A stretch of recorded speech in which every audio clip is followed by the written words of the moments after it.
Here's my story. I think it's a good one, so share it if you'd like. For background, I met my wife when I was 24. She was 19. We got serious, got married, and had 2 kids in a relatively short period of time. I went to college, then got a decent job with potential for a good career. I've always made enough money for us to live reasonably well, although not rich, on my salary alone. She didn't go to college. She never had any issues holding a job though, but she never had a high paying one. After our first son was born, she stopped working to stay at home and be a full-time mother. Then we had our daughter, so she was completely finished working.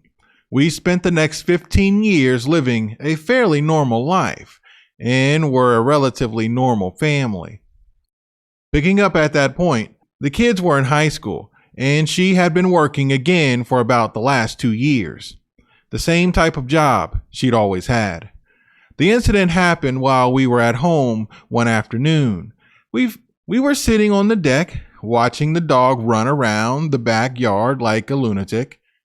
The kids were both in school. She stood up, pulled her phone out, and started making a video of the dog. I stood up right behind her, put my arms around her stomach, and lowered my chin to rest on her shoulder. I went back and forth between watching the dog directly and looking at him through her phone.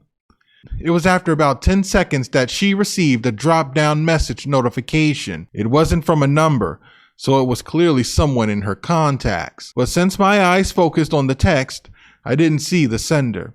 She pushed it up with her thumb extremely fast. While it was too fast for me to read it, I definitely caught a few words, particularly wild and next time. I was asking who it was and she said, "I don't know." Boom. That was when my instincts immediately went to a high alert. In all of our years, she had never done or said anything that filled me with such instant apprehension and dread. I momentarily became physically weak. My mind exploded with many simultaneous thoughts. How do you not know? I've brushed off text messages from people in the exact same manner. Plenty of times. I couldn't possibly not know who it was sent by, even if I tried. You can't help but to instantly recognize the sender in just a tiny fraction of a second. 2. There's no way that a random dog video takes priority over an incoming text of an unknown nature. She already had many short videos of the dog on her phone. While they were all nice, no individual video was so special or precious that it would really matter very much if it was deleted. 3. I instantly recalled an incident from a couple of weeks prior that I didn't think much of at that time. To keep it short, I'll just say that she acted a little out of character when I wanted to use her phone. My battery had just died. Between those thoughts and those words that I caught, I realized that I had to act right now. I put my hand on her phone and squeezed it with enough strength that made it clear that I was taking it from her. As soon as she protested, I just took it by force. She attempted to resist at first, but immediately realized the futility of that. I took her phone inside, put in her password, and that's when the second gut punch hit me. As you can probably guess, the password had been changed. To put that in context, neither of us had ever used anything but the same passwords in all the years that we were together. Whether it was our smartphones, laptops, or desktops, the same password had always opened everything. This change was not insignificant. Then I was asking her what her password was. Third gut punch. Rather than give it to me, she was asking why. I'm sure that too many of you changing your password and asking why may seem perfectly normal, but not with us. Given the nature of our relationship over the last 20 years, this was practically a de facto confession that something terrible had happened, and I would find the evidence was in her phone. I answered her with, "So I can inspect every single thing that you have on here." She then stuttered and stammered, like she knew she needed to say something, but had no idea what. I cut her off and told her point blank that I was keeping her phone. and she wouldn't get it back until after I went through it. She then said, "Why are you doing this?" I answered with, "What's the password?" She answered with something that neither of us had ever said before. "None of your business." At this point, I realized that the conversation was absolutely pointless. I grabbed my jacket and started to head out. She was asking me where I was going. I couldn't help but throw her words right back at her. I said, "None of your business." I knew I had to get her phone unlocked. While I am definitely a competent guy, I am not a tech guy. I didn't know where to start. Can I do it myself? Do I go to Verizon? Do I go to Apple? Do I go to a third party? Will there be legal concerns? Then I immediately thought of the perfect idea to trap her. My wife was clearly terrified at the thought of me leaving by myself with her phone, so I invited her to come with me. She was asking where we were going, and I said just for a drive. She agreed.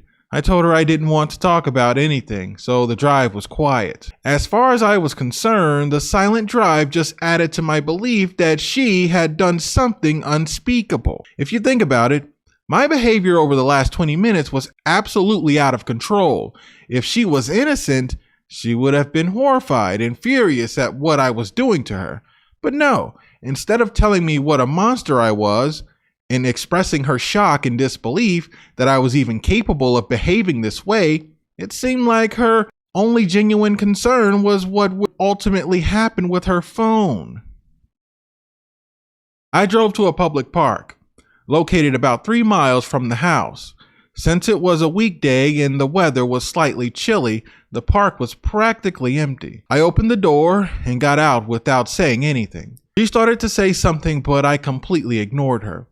Then she got out of the car and started coming around to my side. After she took a few steps, I quickly opened my door, got back in the car, and locked the doors. She became absolutely distraught and was asking what I was doing.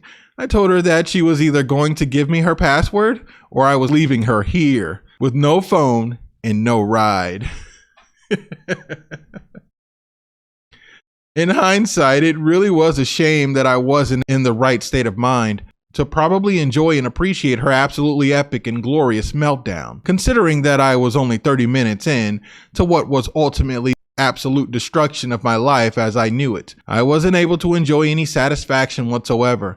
At least I was fortunate enough to witness it. At that point, I started to feel a little guilty and began second-guessing myself. But those thoughts were immediately dismissed by the realization that she could have ended this at any moment by simply giving me her password. I told her through the barely cracked window that I was going to get into her phone, go through everything, and that nothing could be done to stop me. Then I told her that the only thing she has any control over is whether she gets a ride back to the house or gets stranded. And of course, the only way to get a ride home was to give me the password. I then started the car and told her that I'd be driving away in 10 seconds and I wouldn't look back. After 10 seconds, I put the car in drive, took my foot off the brake, and the car slowly started moving forward. I was quite concerned that she would throw herself in front of the car to stop me. Thankfully, she didn't. After the car slowly rolled a few feet, she finally gave me the password. I stopped, put the car in park, and unlocked the phone. I told her that I wouldn't let her in until after I went through everything. Then I shut the window. She tried talking loud, so I just blasted the radio. She shut up, walked away, and sat on a park bench. I finally started digging through the phone. It turns out that she had been intimate with a coworker. Upon confirming this, I became ill and had to stop looking at the phone. I took a moment to regain focus and then continued. It didn't take long for me to find a picture of them.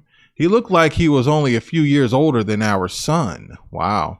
I wasn't interested in details like how long it had been going on for and what kind of feelings she had for him. Instead, I needed to find the most damaging things that I could so that I could destroy and humiliate her.